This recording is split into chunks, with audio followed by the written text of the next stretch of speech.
Ulysses Ulysses जो poem है वो कंपोज की गई थी अल्फ्रेड लॉर्ड टेनिसन के द्वारा, A.L. टेनिसन। ये लिखी गई थी 1833 ईस्वी में और पब्लिश हुई थी 1842 1842 ईस्वी में in second volume of poetry. It is a dramatic monologue. ये क्या है? ये एक ड्रामेटिक मोनोलॉग है। The lines are in blank verse. ये ब्लैंक वर्स में लिखी गई है और अनराइम्ड आयमिक पेंटामीटर, यानी कि आयमिक पेंटामीटर में लिखी गई है, इसकी कोई राइम नहीं है, ब्लैंक वर्स में लिखी गई है। Many of the lines are enjambed, यानी कि इसकी बहुत सी लाइनें जो एनजैम्ड है। एनजैम्ड का मतलब यानी कि लाइन्स पर जो है वो पोइट की जो बात है वो ख़त्म नहीं होती, यानी कि वो सेंटेंस अगली लाइन तक चलता है, अगली लाइन तक उसका अर्थ निकलता है। The poem is divided into 4 paragraph, 3 paragraph. इस पोएम में 3 पैराग्राफ हैं। अब ये यूलिसिस कौन था? यूलिसिस जो था वो एक ग्रीक हीरो था, जो कि होमर ने जो एक ग्रेट एपिक लिखा था ओडेसी, तो उसका भी एक कैरेक्टर था। यूलिसिस जो है वो एक लैटिन नेम है, जिसे कि ग्रीक लैंग्वेज में ओडेसी कहा जाता है, ओडिसियस कहा जाता है। यानी कि जो होमर का ओडेसी था, इसको क्या बोलते हैं? ओडेसियस इसका हीरो था। और ये जो ओडेसिस है इसी को यूलिसिस लैटिन भाषा में कहा जाता है और ग्रीक भाषा में इसको ओडेसिस कहा जाता है। Ulysses return home after Trojan war, यानी कि यूलिसिस जो थे वो एक बहुत ही ग्रेट वॉरियर थे। उन्होंने ट्रोजन वार में फ़ाइट की थी, ट्रोजन वार लड़ा था।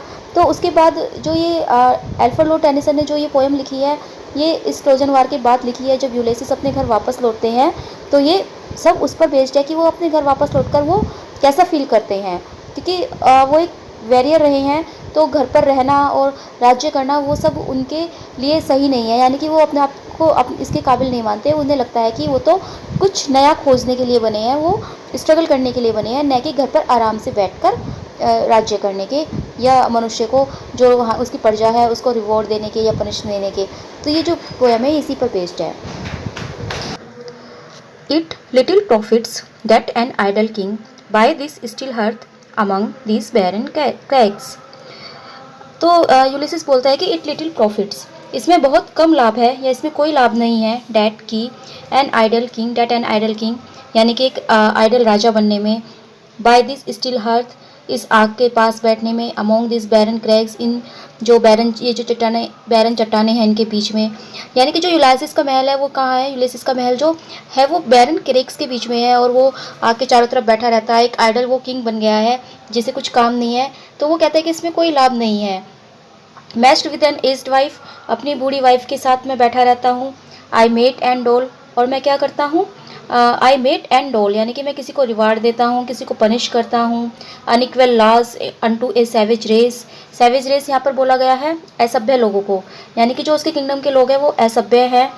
यूलिसिस को लगता है कि वो असभ्य हैं, तो वो उनके लिए क्या कर रहा है? वो अनइक्वल लॉज कर रहा है, वो उनके लिए कानून बना रहा है या उन पर कानून लागू कर रहा है। तो इन सब में जो है यूलिसिस बिल्कुल भी इंटरेस्टेड नहीं है, उसे राजा बनने का कोई भी शौक नहीं है। That hoard and sleep and feed and no not to me and no not me, ये किसके लिए बोला है? ये उन सैवेज रेस के लिए बोला है, यानी कि उन लोगों के लिए बोला है जो कि उसके किंगडम में है, कि वो क्या करते हैं? डेट होर्ड वो पैसे इकट्ठा करते हैं, स्लीप सोते हैं, फीड खाना खाते हैं, एंड नो नोट मी और वे मुझे नहीं जानते, वे नहीं जानते कि मैं कौन हूँ। और ये सब बस वो पूरा दिन या तो धन इकट्ठा करेंगे, सोएंगे और खाना खाएंगे। I can not rest from travel, मैं यात्रा से के बिना नहीं रह सकता, मैं आराम नहीं कर सकता। I will drink life to the lees, lees का मतलब होता है आखिरी बूंद तक पीना, यानी कि मैं अपनी ज़िंदगी के आखिरी पल तक एंजॉय करना चाहता हूँ, मैं अपनी ज़िंदगी को आखिरी पल तक मैं ट्रैवल करना चाहता हूँ। All times I have enjoyed greatly, have suffered greatly, यानी कि जब जब भी मैं बाहर गया हूँ, ऑल टाइम्स पूरा समय मैंने क्या किया है? मैंने एंजॉय किया है। हैव सफ़र्ड यानी कि मैंने जो एंजॉय किया है वो भी ग्रेटली किया है, और जो मैंने सफ़र किया है वो भी ग्रेटली किया है। मैंने दुख को भी उसी ग्रेटली सहा है और मैंने सुख को भी ग्रेटली ही एंजॉय किया है। बोथ विद दोस्त, किन किन के साथ? दोनों के साथ। डैट लव्ड भी, उन लोगों के साथ भी जो मुझसे प्यार करते हैं। एंड अलोन, और अकेले भी, यानी कि जब मैं अकेला था तब भी और जब मैं अपने साथियों के साथ था। ऑन शोर, तट पर, या मतलब कहाँ पर? कहाँ पर? ऑन शोर, तट पर। And when through scudding drift the rainy Hyades vext the dim sea, और तब भी जबकि हाइट्स जो होते हैं वो होता है तारों का समूह, जब बहुत सारे तारों का गुच्छा सा बन जाता है और वो रेन करते हैं और वैक्स मतलब परेशान करते हैं या गुस्सा दिलाते हैं द डिम सी, समुद्र को। यानी कि जब समुद्र में बहुत लहरें उठती हैं, समुद्र को एक तरह से ऐसा लगता है जैसे वो बहुत गुस्से में हो, और जो तारों का समूह है वो बहुत ज़्यादा बारिश करते हैं। तो यानी कि कैसा भी समय हो, मैंने हर समय को एंजॉय किया है। I am become a name, मैं एक नाम बन गया हूँ, यानी कि अब लोग मुझे मेरे नाम से जानते हैं। फोर, क्यों बन गया हूँ? Always roaming with a hungry heart, क्योंकि मैं हमेशा घूमता रहता हूँ ए हंग्री हर्ट लिए, एक भूखा हृदय ले। यानी कि मेरा दिल क्या चाहता है, मेरा दिल नई नई जगहों पर जाना चाहता है, नए नए एडवेंचर्स करना चाहता है। तो इसीलिए मेरा एक नाम हो गया है, सब लोग मुझे जानने लगे हैं। Much have I seen and known, अब वो बताता है कि उसने क्या क्या देखा है। यानी कि मैं देख चुका हूँ और मैं जान चुका हूँ किस किस को, सिटीज़ ऑफ मैन, लोगों को, शहरों के लोगों को, एंड मैनर्स, उनके व्यवहारों को, क्लाइमेट्स, उनकी जलवायु को, काउंसिल्स, उनकी सभाओं को, गवर्नमेंट्स और उनकी सरकारों को। यानी कि मैं बहुत सी जगह पर गया हूँ, बहुत से शहरों में गया हूँ, और मैं वहाँ के लोगों को, उनके व्यवहारों को, उनकी क्लाइमेट्स, काउंसिल्स, गवर्नमेंट्स, इन सबको मैं धीरे धीरे जान चुका हूँ। My self not least but honoured of them all, मैं कुछ कम नहीं बल्कि बहुत ज़्यादा, यानी कि वहाँ पर मेरा बहुत ज़्यादा सम्मान होता था, मैं वहाँ पर एक ऑनर्ड मैन था। And drunk delight of battle with my piers, and drunk, और मैंने पिया है, डिलाइट खुशी से, ऑफ बैटल्स, युद्ध को, यानी कि मैंने युद्ध को खुशी खुशी किया है, विद माई पियर्स, अपने साथियों के साथ। मैंने जितने भी बैटल्स लड़े हैं अपने साथियों के साथ, मैंने बहुत ही डिलाइटफुल उन्हें लड़े हैं। Far on the ringing plains of windy Troy, जो यूलिसिस थे उन्होंने जो ट्रोजन का वार लड़ा था, तो ये जो ट्रोजन का वार हुआ था ये ट्रोय नामक एक स्थान था, वहाँ पर हुआ था। तो अब ये उसी की बात कर रहा है कि विंडी ट्रोय में जो था रिंगिंग प्लेन्स थे, रिंगिंग मतलब आवाज़ कर रहे थे, वहाँ पर जो तलवारें आपस में टकराई थी उनकी आवाज़ हो रही थी, तो उन मैदानों में। यानी कि मैंने जो है अपने साथियों के साथ बहुत सारे बैटल्स लड़े हैं, उनमें से एक ट्रोजन वॉर भी था जो मैंने ट्रोय नामक स्थान पर लड़ा था, जहाँ पर कि जो कि मैदान रिंग कर रहा था, गूंज रहा था तलवारों की आवाज़ से। I am a part of all that I have met, I am a part, मैं बन गया हूँ, एक पार्ट, एक हिस्सा, ऑफ ऑल, उन सबका, डैट आई हैव मेट, जिनसे भी मैं मिला हूँ। जिन जिन चीज़ों से या जिन जिन चीज़ों को मैंने देखा है या जिनसे भी मैं मिला हूँ, मैं उन सबका ही एक हिस्सा बन गया हूँ। Yet all experience is an arch where through gleams that untravelled world whose margin fades for ever and ever for ever when I move, यानी कि फिर भी जितने भी मेरे एक्सपीरियंस हैं, जितने भी मैंने एक्सपीरियंस लिए हैं वो कम है। इज एन आर्च, आर्च जो होता है वो एक मतलब एक इस तरह की जो वो होती है डोर सा, एक ब्रिज सा होता है। तो जब भी मैं देखता हूँ उस ब्रिज की दूसरी तरफ, वेयर थ्रो, जहाँ पर मतलब उससे अलग मुझे क्या दिखता है, ग्लीम्स, चमकता हुआ, डेट अनट्रेवल्ड वर्ल्ड, वह अनट्रेवल्ड वर्ल्ड, वह संसार जिसे मैंने ट्रेवल नहीं किया है।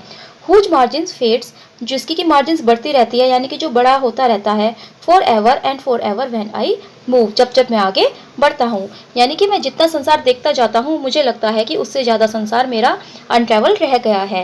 यानी कि बहुत सी जगह जो ऐसी है जहाँ पर कि मैंने ट्रैवल नहीं किया है, जहाँ पर मैं नहीं गया हूँ। How dull it is to pause, ये कितना डल है, कितना मतलब उसे अच्छा नहीं लग रहा है बिल्कुल भी। इट इज़ टू पॉज की वह रुक गया है एक ही जगह पर। टू मेक एन एंड, या उसका एक जर्नी जो है वो एंड हो गई है। To rust unburnished not to shine in use, वह एक ऐसे लोहे की तरह बन गया है जो कि अनबर्निश्ड है, चमक जिस पर कि पॉलिश नहीं की गई है। Not to shine in use, जो उसकी शाइन है वो यूज़ में नहीं आ रही है। यानी कि जैसे एक लोहा होता है जो कि रखा रखा बिल्कुल उसमें जंग लग जाता है और उसकी जो शाइनिंग होती है वो भी किसी यूज़ की नहीं रहती, तो उसे लगता है कि वो भी ऐसे ही बन गया है। एंड दो टू ब्रीथ वर लाइफ, और मतलब जीवन क्या है कि केवल सांस लेना ही जीवन नहीं है। उसे वो कहता है कि केवल सांस लेना ही जीवन है लोगों के लिए, लेकिन मेरे लिए ऐसा नहीं है। लाइफ पाइल्ड ऑन लाइफ, यानी कि एक के बाद एक जीवन, एक के बाद एक जीवन। वर आल टू लिटिल, वो भी मेरे लिए बहुत कम है। यानी कि अगर मुझे इस जीवन के बाद दूसरा जीवन और जीवन भी मिल जाए तो भी मेरे लिए कम है। And of one to me little remains, लेकिन मेरे पास तो केवल एक ही जीवन है। वन टू मी, मेरे पास तो एक ही जीवन है, लिटिल रिमेन्स, और वो भी बहुत थोड़ा बचा है, क्योंकि जो यूलिसिस है वो अब ओल्ड हो चुके हैं। और यूलिसिस ने जो ट्रोजन वार लड़ा था वो 10 ईयर्स तक चला था, और 10 ईयर्स जो है उसको फिर घर वापस लौटने में लगे थे, तो 20 ईयर्स तो उन्होंने बाहर ही बिता दिए। But every hour is saved from that eternal silence something more a bringer of new things, लेकिन प्रत्येक आवर यानी कि जो समय इस सेव्ड बचा हुआ है from that eternal silence, eternal silence का मतलब है यहाँ मृत्यु से, यानी कि जब मेरी मृत्यु आएगी, मेरी मृत्यु में से जितना भी समय जो भी मैं समय बचाता हूँ, something more a bringer of new things, तो वह मेरे लिए कुछ नई चीज़ें लाता है। यानी कि मैं अपने हर पल को कुछ नई चीज़ें खोजने में व्यतीत करना चाहता हूँ। एंड वाइल इट वर, और ये कितना बेकार है फॉर सम 3 सन्स, जो 3 साल मैंने अपने घर पे बिताए हैं, यानी कि जब उसे अपने घर आए हुए 3 साल हो गए हैं, इथाका जो उसका किंगडम है वहाँ पर आए हुए, तो उसे लग रहा है कि 3 साल उसके वेस्ट हुए हैं। एंड होल्ड माई सेल्फ, यानी कि मैंने अभी वही कार्य किया है जो लोग कर रहे हैं, होल्ड कर रहे हैं। तो ये मेरे लिए स्टोर एंड होल्ड वाले जो 3 साल रहे हैं ये बिल्कुल ही वाइल है, बिल्कुल ही वेस्ट है। And this grey spirit yearning in desire, और जो मेरी ग्रे स्पिरिट है, यानी कि जो मेरी आत्मा है जो ग्रे हो चुकी है, यानी कि धीरे धीरे जो एजिड हो चुकी है, लेकिन अभी भी उसमें यर्न है, अभी भी वह चाहती है, डिज़ायर है, उसकी इच्छा है वह to follow knowledge like a sinking star, कि वह नॉलेज को फॉलो करना चाहती है, यानी कि अभी भी वह बहुत कुछ जानना चाहती है, जैसे कि एक डूबता हुआ star. Beyond the utmost bound of human thoughts, जो मेरी डिज़ायर है वो क्या है, बियॉन्ड यानी कि बहुत आगे तक जाने की, the utmost bound of human thoughts, जहाँ पर कि मानव के विचार की एक सीमा हो जाती है, यानी कि मानव के जो विचार है, मनुष्य जो सोचता है, मैं उनसे भी बहुत ज़्यादा आगे जाना चाहता हूँ। ये जो फर्स्ट स्टेंजा है ये यहाँ पर फिनिश होता है, और जब सेकंड स्टेंजा है इसमें जो यूलिसिस है वो अपने बेटे के बारे में बता रहा है, उसका बेटा जिसका नाम कि टेलेमिचस है। दिस इज माई सन, यह है मेरा पुत्र, माइन ओवन टेलेमेचस, मेरा बेटा टेलेमेचस, टू होम, जिसके लिए I leave the sceptre and the isle, मैं छोड़ दूंगा क्या, स्केप्टर, स्केप्टर होता है एक ऑर्नामेंट, यानी कि जो एक सिंबल होता है किंग का, एक तरह से यहाँ पर जो यूलिसिस कहना चाहता है कि मैं ये राज्य है, एंड द आइसल, और ये आइसलैंड जो है मैं अपने बेटे के लिए छोड़ दूंगा। वेल लव्ड ऑफ मी, जो मुझे बहुत ज़्यादा प्यारा है, यानी कि मैं अपने बेटे से बहुत प्यार करता हूँ। डिस्कर्निंग टू फुलफिल दिस लेबर, लेकिन उसको ही ये अब कार्य पूरा करना है, जो ये राज्य करना है, यानी कि उसको ही अब राज्य करना है। By slow prudence to make mild a rugged pupil, a rugged pupil किसको बोला गया, उस असभ्य लोगों को जो कि उसके राज्य में है, यानी कि जो मेरा पुत्र है वो धीरे धीरे स्लो, यानी कि धीरे धीरे क्या करेगा, ये जो रग्ड प्यूपिल है, ये जो असभ्य प्यूपिल है, and through of degrees subdue them to the useful and the goods, धीरे धीरे जो है उनको यूजफुल और गुड बना देगा अपने प्रयासों से, यानी कि वो अच्छे अच्छे कार्य करेगा और उनको अच्छे और यूजफुल लोगों में बदल देगा। मोस्ट ब्लेमलेस इज ही, वह मोस्ट ब्लेमलेस है, यानी कि उसमें कोई भी बुराई नहीं है। Centred in the sphere of common duties, वह अपनी ड्यूटीज़ करने में भी पीछे नहीं है, वह अपने जो ड्यूटीज़ है, जो उसके कार्य है, वह उसमें भी सेंटर्ड रहता है, यानी कि बीच में करने के लिए तत्पर रहता है। डिसेंट नॉट टू फेल, वह डिसेंट है यानी कि ऑनेस्ट है। Not to fail in office of tenderness, वह जो अपने कार्य है उसमें फेल नहीं होगा, यानी कि टेंडरनेस होता है काइंडनेस, दयालुता से वह अपने कार्य करेगा। And pay meet adoration to my household gods, और जो मेरे हाउस होल्ड के जो मेरे गोड्स हैं, मुझे पता है कि वह उन्हें भी एडोर करेगा, यानी कि उन्हें भी एडोरेशन देगा, उन्हें भी वह पूरी इंपॉर्टेंस देगा। व्हेन आई एम गोन, जब मैं चला जाऊँगा। ही वर्क्स हिज वर्क, वह अपना कार्य करेगा, एंड आई माइन, और मैं अपना, यानी कि वह क्या करेगा, वह राज्य करेगा। और जो मेरा कार्य क्या है, यूलिसिस का कार्य क्या है, वो है ट्रैवल करना, नई नई चीज़ों को खोजना। तो यूलिसिस कह रहा है कि मैं अपना कार्य करता हूँ और जो मेरा बेटा है वो अपना कार्य करेगा। अब जी थर्ड स्टेंजा स्टार्ट होता है। अब यूलिसिस जो है वो मतलब अपनी ट्रैवल पे जाने के लिए तैयार हो रहे हैं, तो वो क्या बोल रहे हैं कि देयर लाइज द पोर्ट, वो देखो वहाँ पर बंदरगाह। The vessel puffs her sail, जो जहाज है, वेसल्स पानी के जहाज है, पप्स हर सेल, यानी कि वे अपनी यात्रा करने के लिए तैयार हैं। There gloom the dark broad sea, अब वो समुद्र को देख रहा है जो ब्रॉड है, डार्क है और जो चमक रहा है, यानी कि वहाँ पर देखो वह जो ब्रॉड और डार्क सी चमक रहा है। माई मैरिनर्स, मेरे साथी, साउल्स, वे आत्माएं या वे लोग, दैट हैव टोइल्ड एंड रोट, जो जिन्होंने कि पसीना बहाया है, यानी कि मेहनत की है, and wrote and thought with me, मेरे साथ, जिन्होंने कि मेरे साथ पसीना बहाया है, रोट बहुत सारी मेहनत की है, एंड थॉट विद मी, और मेरे साथ उन्होंने सोचा है। That ever with A Froelich welcome, जिसने कि हमेशा से ही एक खुशनुमा स्वागत किया है। Took the thunder and the sunshine, चाहे थंडर हो यानी कि बिजली चमक रही हो, तूफान हो, एंड द सनसाइन या फिर सूरज निकल रहा हो। तो इसका मतलब जो है ये है तो दुख और सुख से, यानी कि चाहे कितना भी बुरा समय हो, थंडर मतलब कितना भी बुरा समय हो, एंड द सनसाइन और कितना भी अच्छा समय हो, मेरे साथियों ने मेरे साथ मिलकर उसका बहुत ही अच्छे से वेलकम किया है। And opposed free hearts free foreheads, और जो अपोज किया है यानी कि जो दुख थे या जो कि मतलब उनके लिए हार्ड टाइम था, उनका अपोज किया है, उनको सहा है फ्री हर्ट से और फ्री फोरहेड से, यानी कि फ्री माइंड से, फ्री दिमाग से और फ्री दिल से। You and I R old, अब यूलिसिस कहता है कि तुम और मैं बूढ़े हो चुके हैं। Old age hath yet his honour and his toil, death closes all, हालांकि हम बूढ़े हो चुके हैं लेकिन जो हमारा सम्मान है, हमारा जो ऑनर है और जो हमारा टोयल है, उसमें जो हमारी मेहनत है उसमें कहीं भी कमी नहीं आई है। डेथ क्लोजेस ऑल, जो मृत्यु है वो सब कुछ खत्म कर देगी। But something ere the end, some work of noble note may yet be done, लेकिन एरा, एरा यानी कि पहले, द एंड खत्म होने से, लेकिन जो ये मृत्यु के आने से पहले यानी कि हमारे जीवन खत्म होने से पहले, some work of noble note, बहुत से वर्क ऐसे हैं, कुछ कार्य ऐसे हैं जो नोबल हैं, मे येट बी डन, जो कि हमें अभी करने हैं, यानी कि मृत्यु से पहले हमें भी अभी कुछ नोबल कार्य करने हैं।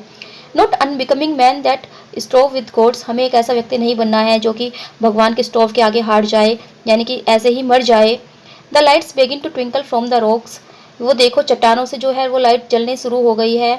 द लॉन्ग डे वेन्स, जो ये लंबा दिन था ये बीत गया है। द स्लो मून क्लाइम्स, और जो धीरे धीरे चांद है वो निकल रहा है, यानी कि अब रात होने शुरू हो गई है और इसीलिए घरों में प्रकाश, घरों की जो लाइट है वो भी जल गई है। The deep moans round with many voices, और जो ये डीप मोन्स है यानी कि जो ये गहरा समुद्र है इसमें से बहुत सी आवाज़ें आ रही है।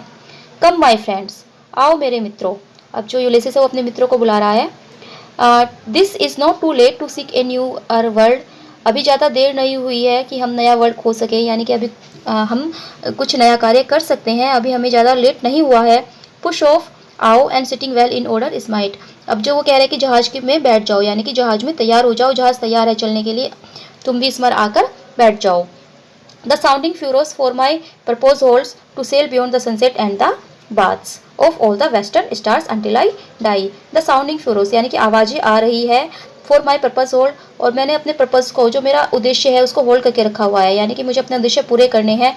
To sail beyond the sunset, और मुझे क्या करना है, मुझे सेल करना है, यानी कि मुझे जाना है बियॉन्ड द सनसेट, सनसेट से भी आगे। And the baths of all the western stars, और जितने भी वेस्टर्न स्टार्स हैं, जो पश्चिमी जो स्टार्स हैं, तारे हैं, उनसे भी मुझे आगे जाना है। अंटिल आई डाई, जब तक कि मैं मर नहीं जाता, यानी कि जब तक कि मैं मर नहीं जाता मुझे केवल यात्रा ही करनी है, मुझे आगे ही बढ़ते जाना है। अब यूलिसेस बोलते हैं कि इट मे बी, ऐसा हो सकता है, डेट द गल्फ्स, कि जो समुद्र है, ये जो समुद्र की लहरें हैं, विल वॉश अस डाउन, ये हमें डुबो दे। इट मे बी, या ये भी हो सकता है, we shall touch the happy isles, कि हम अपने मंजिल तक पहुंच जाए, हम जो अपने हैप्पी आइसल्स के पास जा रहे हैं हम उसको टच कर सकें, यानी कि रास्ते में कुछ भी हो सकता है कि हम पहले ही मर जाएं, और ये भी हो सकता है कि हम अपनी मंजिल तक पहुँच जाए। And see the great Achilles, और हम उस महान एचिलिस को भी देख सके, हुम वी नो, जिन्हें हम जानते थे।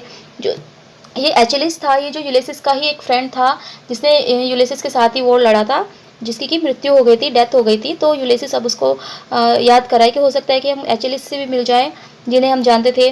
Though much is taken much abides and though we are not now that strength which is on old days.